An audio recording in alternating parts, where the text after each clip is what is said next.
Next, we will see one of the important application of Ampere's law. That means the magnetic field, the calculation of magnetic field due to infinite line current. Okay. So in this case, actually, let us consider one infinite line which is carrying a current in this direction. Okay, so this is a, you can assume this is a big wire which is coming from infinity and is going to infinity. So around this wire there will be magnetic field, and we have seen what is the direction of this magnetic field. Okay, so it is something like this. So it will be going into the board, into the screen, and it is coming out of the screen on the left side. So we can say that the direction will be like this into, and it is going out. So this is the direction of the current. Anyway, it is going up, so the current is going up.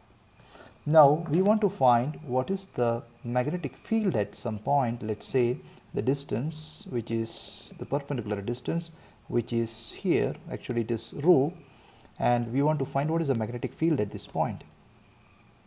So we want to find what is the magnetic field at this point, so it is H. Now we know that this is the dl. At this point the dl will be like this. So this is the differential element dl, which is a vector, and you know that the direction of the dl will be like this. Okay, this is the direction of dl, and the magnetic field also will be in the same direction. So you can say that H dot dl will be equal to H dl. Okay, so if I am projecting my H in the direction of dl, so you see that it will be also in the same direction. It is not up, it is going into the screen. Okay, so it is going into the screen. So you can see that it is going into the screen. Both are going into the screen. Suppose if I am taking a dl here, okay, if I am taking H here at this point, you can see that H will be in this direction, and my dl also will be in the same direction. This is my dl, so it also will be the same direction. So if I am projecting H in the direction of dl, I will be getting H dl. Okay, I hope it is clear to you. Now what Ampere's law says? Ampere's law says that the closed loop integral of H dot dl will be equal to I, and you know what is I. So what is this here? So the closed loop integral of H dot dl in our case is nothing but H dl. Okay, it is nothing but H dl. This will be equal to I. Now this is equal to, so we can say that what is that? H into integral of dl over the closed loop is equal to I. Suppose I am taking the closed loop as a circle.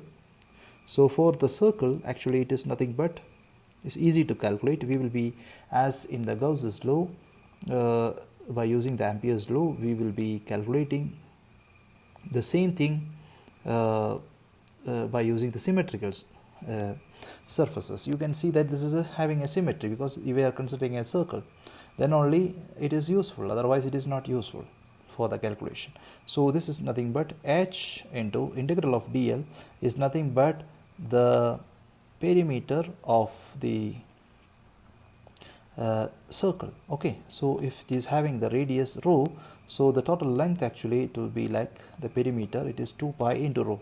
So we can say it is 2 pi into rho. So from this equation it's very easy to calculate. So we got it, I is equal to H into 2 pi into rho. So I can calculate my H is equal to I over 2 pi rho. Okay, and the direction of this magnetic field we have already seen that. Suppose this is the current, so the direction of the magnetic field, suppose this is rho. So if I am considering a point here, so this is in the direction of the angle actually. So if I have the y-axis and x-axis and z-axis, then if I am considering a point here, so this is nothing but your phi. Okay, your phi. So the direction will be nothing but a phi. So I hope this is clear to you. So this is a direct application of the Ampere's law. Thank you.